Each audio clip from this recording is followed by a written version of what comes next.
तो दोस्तों ये बलून लगून का पार्ट 3 है। अगर आपने इसके पहले 2 पार्ट नहीं देखे तो जाकर पहले वो देख लें या वीडियो के बाद देख लेना। उनका लिंक आपको डिस्क्रिप्शन में मिल जाएगा। तो जल्दी से मेरे चैनल को सब्सक्राइब कर लें। तो चलते हैं मूवी की तरफ। तो मूवी शुरू होती है जहाँ पे हम 2 स्टूडेंट्स को देखते हैं। एक का नाम एमा और एक का डीन होता है। एमा इस स्कूल की सबसे होशियार स्टूडेंट होती है, जो कि स्कूल में काफ़ी पॉपुलर भी थी। और वहीं दूसरी तरफ डीन एकदम लेजी और आलसी था और पढ़ाई में भी उसका कोई खास दिल नहीं लगता था, जिसकी वजह से क्लासमेट उसको ज़्यादा पसंद नहीं करते थे। डीन एमा को लाइक करता था लेकिन एमा उसको कोई ज़्यादा भाव नहीं देती थी। अब एक दिन टीचर अपने स्टूडेंट को एक प्रोजेक्ट के बारे में बताता है, जिसमें वो बताते हैं कि टापू पर एक आदिवासियों के लिए हमने एक स्कूल बनाना है और इस वजह से इन सभी स्टूडेंट को उस टापू पर जाना था। और अब शाम को एमा की फ्रेंड उसको पार्टी में चलने के लिए कहती है, जो कि एक बोट के ऊपर होने वाली थी। पहले तो एमा मना कर देती है, लेकिन जब उसकी फ्रेंड उसको फोर्स करती है तो वो मान जाती है। जिसके बाद हम उनको एक क्रूज के ऊपर देखते हैं और यहाँ पर डीन भी मौजूद था। ये सब पार्टी को एंजॉय कर ही रहे होते हैं कि वहाँ पुलिस की रेड पड़ जाती है, क्योंकि गांजा सप्लाई होने की खबर पुलिस को मिल चुकी थी। और उसी भाग दौड़ के अंदर एमा पानी के अंदर गिर जाती है और एमा को बचाने के लिए डीन भी पानी में छलांग लगा देता है और पीछे बंदी लाइट बोट के अंदर ये दोनों बैठ जाते हैं। फिर डीन उस बंदी की रस्सी उखाड़ देता है, क्योंकि वो नहीं चाहता था कि उसे पुलिस पकड़ ले। और कुछ देर के बाद उसे पता चलता है कि इस बोट के अंदर पतवार है ही नहीं, जिससे उस बोट को मूव करे और चला सके। और दूसरी तरफ पुलिस उस बोट को लेकर वहां से दूर चली जाती है और अब ये दोनों यहाँ पर फंस जाते हैं।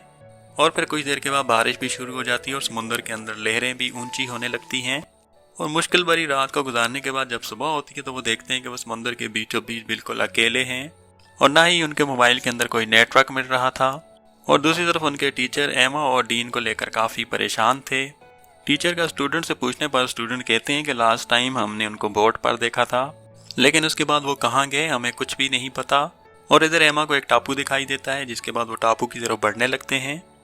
वो चट्टानों से बचते बचाते उस टापू पर पहुंच जाते हैं। वहां पहुंचकर वो चैन की सांस लेते हैं और बोट में पड़ी हुई फ्लेयर गन को उठाकर वो उस टापू पर आगे निकल जाते हैं। और इधर एमा और डीन के मॉम एंड डैड काफी परेशान हो रहे थे और उन दोनों को ढूंढने की काफी कोशिश कर रहे थे। इधर एमा और डीन टापू के अंदर जाते हैं और वो काफी हरा भरा और काफी खूबसूरत भी था। थोड़ी छानबीन करने के बाद उन्हें वहां पर पानी भी मिल जाता है और फिर रात हो जाती है। डीन के पास एक लाइटर था, जिसकी मदद से वो आग जला लेते हैं और एमा बार बार अपने मोबाइल को चेक कर रही होती है कि कब उसको नेटवर्क मिलेगा। लेकिन इस पगली को क्या पता समुद्र के बीच एक सुनसान टापू पर इसको नेटवर्क कहाँ से मिलने वाला था। फिर वो रात खुले में ही गुजारते हैं और सुबह होती है तो डीन समुद्र में नहाने के लिए चला जाता है और दूसरी तरफ एमा पीने के लिए पानी भरने लगती है। और उसी समय उसको जंगल में से आवाज़ें सुनाई देती हैं, लेकिन वो उन आवाज़ों को इग्नोर करके अब वो दोनों मिलकर टेंट बना रहे होते हैं, क्योंकि अब इनको नहीं पता कि इनको यहाँ कितने दिनों तक रहना पड़ेगा। और ये यहाँ दोनों केले खाकर अपना गुजारा कर रहे थे। असल केला तो एमा को बाद में मिलेगा। और ऐसे ही करते हुए काफ़ी दिन बीत जाते हैं। हालांकि इन दोनों की स्कूल में नहीं बनती थी, लेकिन यहाँ एक साथ रहकर अब उन दोनों को एक दूसरे की आदत होने लगती है।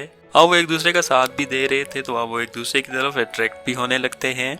अब एक दिन झाड़ियों के पीछे डीन को एक इंसानी खोपड़ी मिलती है, जिसको देखकर एमा काफ़ी डर जाती है। तो डीन एमा को संभालते हुए कहता है कि फिक्र ना करो, ये शायद कोई मछुआरा हुआ होगा जो यहाँ आया होगा और मर गया होगा। या ऐसा भी हो सकता है कि दूर कहीं समुद्र से ये खोपड़ी तैरते हुए इस टापू पर पहुंच आई हो, तो इसीलिए तुम्हें डरने की कोई ज़रूरत नहीं। और यही बातें करते हुए डीन एमा के थोड़ा क्लोज हो जाता है और फिर अपना केला एमा को खिला ही देता है।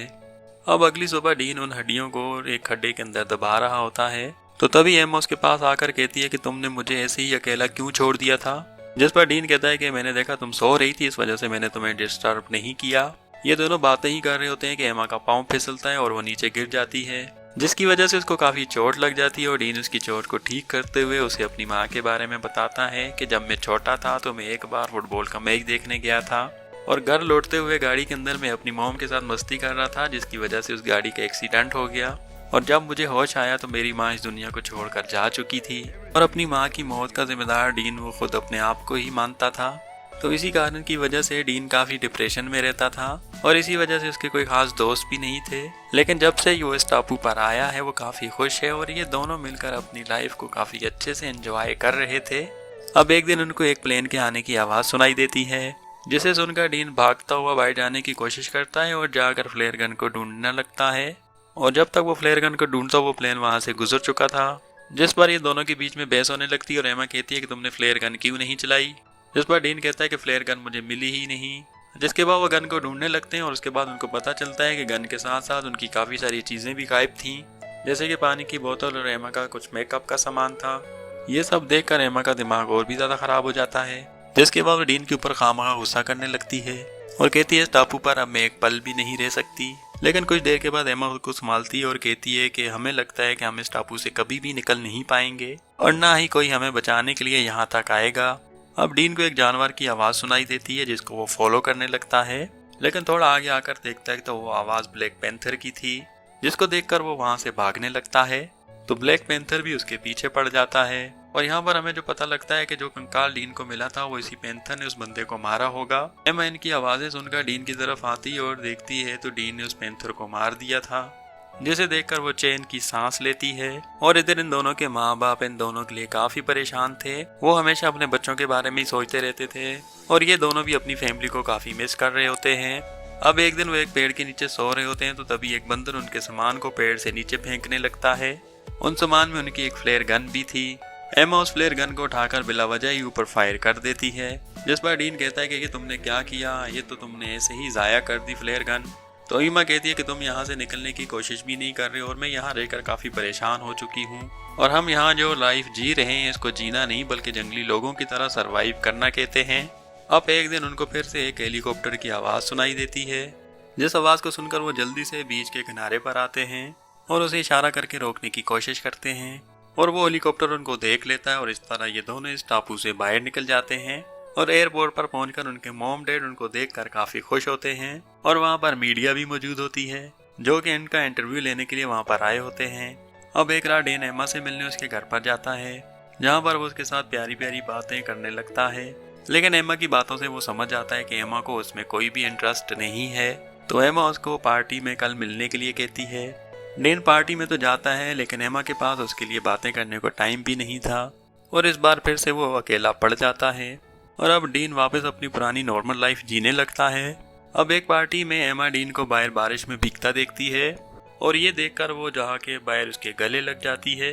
अब एमा के दिल में भी इसके लिए प्यार जाग गया और टापू पर गुजारे हुए दिन और वो प्यार उसके आगे आ गया और ये दोनों अब हंसी खुशी इसी तरह रहेंगे।